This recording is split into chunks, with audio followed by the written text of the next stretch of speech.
इस audio summary में दुनिया की वह बात समझाई गई है जो कहीं और नहीं मिलेगी, न किसी ऑडियो बुक में, न ही किसी के मुंह से। यह मेरा खुद का अनुभव है, पिछले 3 से 4 साल घर में कैद रहने से।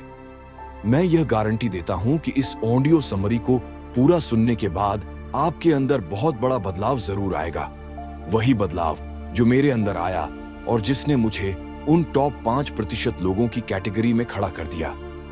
वही लोग जो mentally strong, extremely intelligent, mastermind होते हैं और अंततः वही दुनिया के सबसे अमीर इंसान भी बनते हैं। यह रेड पर्सनैलिटी और ब्लू पर्सनैलिटी की कंप्लीट ऑडियो समरी है। इसमें यह समझाया गया है कि आखिर इंसान क्यों वह नहीं कर पाता जो अंदर से चाहता है और क्यों उसे हमेशा अंदर से कोई कमी महसूस होती है। कल्पना करो एक विशाल जंगल की, जहां लाखों पेड़ खड़े हैं। ज्यादातर पेड़ हवा के झोंके के साथ झुक जाते हैं, दूसरे पेड़ों की छाया में खुद को छोटा महसूस करते हैं और हमेशा सोचते रहते हैं कि पड़ोसी पेड़ उन्हें कैसे देख रहे हैं। ये वो 95% पेड़ हैं जो कभी अपनी जड़ों को गहराई तक नहीं फैला पाते, कभी फल नहीं लटकाते, बस भीड़ में खो जाते हैं।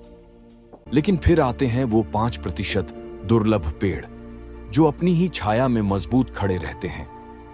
हवा चले तो वे हिलते हैं, लेकिन अपनी जड़ों से जुड़े रहते हैं। वे नहीं सोचते कि दूसरा पेड़ क्या कहेगा अगर उनकी डालियां ज्यादा ऊंची उड़ेंगी।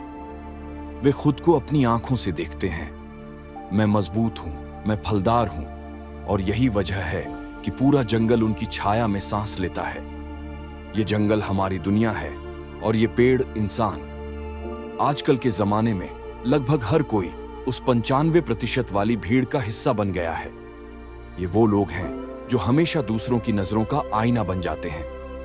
मान लो कोई व्यक्ति बाहर घूमने निकलता है, वो नहीं देखता कि वो खुद कैसा महसूस कर रहा है, खुश है, आजाद है, बल्कि सोचता है लोग मुझे कैसे देख रहे होंगे, अच्छा लग रहा हूं या अजीब। जैसे कोई चिड़िया जो घोंसले से बाहर निकले तो पहले आसपास की कौवों की चोंच की चिंता करे बजाय अपनी उड़ान की।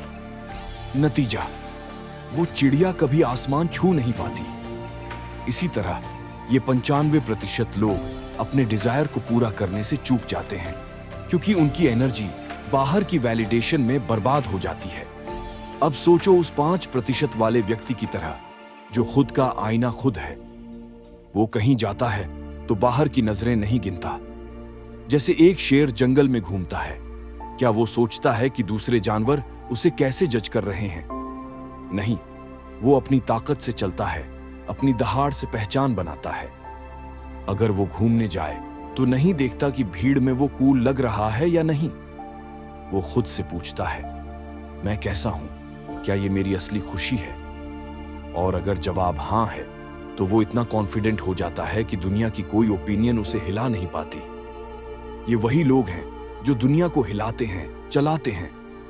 देखो उन टॉप रिचेस्ट पर्सन्स को, एलन मस्क हो या कोई और एक्सट्रीम लेवल का, वो सब इसी प्रिंसिपल पर चलते हैं। उनकी आइडेंटिटी बाहर से नहीं आती, अंदर से उगती है। लेकिन समस्या ये है कि ये रेड पर्सनैलिटी यानी वो 5% वाली ताकत एक्टिवेट करना इतना आसान नहीं। मानो एक पुरानी आदत हो जो बचपन से चिपकी हुई है, जैसे दीवार पर छड़ी लताएं जो सालों से फैली हों। बाहर निकलो और माइंड ऑटोमेटिकली दूसरों की नजरों में खुद को स्कैन करने लगता है। क्या सही लग रहा हूं? अगर कुछ गलत बोल दिया तो लोग क्या सोचेंगे?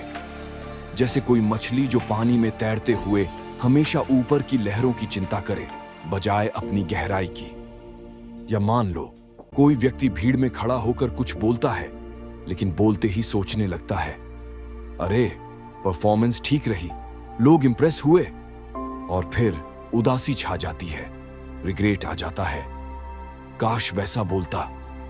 ये सब इसलिए क्योंकि वो दूसरों की लेंस से खुद को देख रहा है। और सोशल एंजाइटी, वो तो इसकी जड़ ही सुलग जाती है।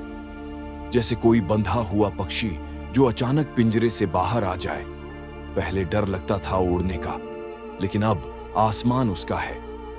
ये थ्योरी इतनी डीप है कि एक साथ कई प्रॉब्लम सॉल्व हो जाती हैं। न्यूरोसाइंस में इसे न्यूरोप्लास्टिसिटी कहते हैं। माइंड की वायरिंग चेंज हो जाती है। लेकिन ये मेरा अपना ऑब्जर्वेशन है, सालों की गहरी सोच से निकला। मैं खुद घर के अंदर कैद रहा हूं। सोशल एंजाइटी ने जकड़ रखा था, बोलने में हकलाहट आती थी। लेकिन इस थ्योरी को अप्लाई करने से सैकड़ों प्रॉब्लम्स पर कंट्रोल आ गया। अब कॉलेज के सामने खड़े होकर जो मन में आए वो बोल देता हूं, बिना डर के, बिना झिझक के। पहले जैसा नहीं लगता अब। ये पावर ऐसी है जो किसी ऑडियो बुक में, किसी योगी के पास भी नहीं मिलेगी। ये मेरे पिछले 3 से 4 सालों के घर में बंद रहने के एक्सपीरियंस से निकला ज्ञान है, जो मैं तुम्हारे साथ शेयर कर रहा हूं। रेड पर्सनैलिटी और ब्लू पर्सनैलिटी, ये कहीं और नहीं मिलेगा। अंत में सिर्फ 2 पॉइंट्स याद रखो। ऑब्जर्वेशन, खुद को चेक करो कि नजर कहां है, और इंटरनल टेलिंग, वो स्विच जो अंदर जलाए रखे। जैसे कोई योद्धा जो अपनी तलवार को हर पल पॉलिश करता है। मुंह जैसा कमजोर, डरपोक व्यक्ति दुनिया में शायद न मिले, लेकिन इस थ्योरी ने मुझे 5% के लिस्ट में ला दिया। Thanks a lot for listening. मिलते हैं नेक्स्ट ऑडियो समरी में।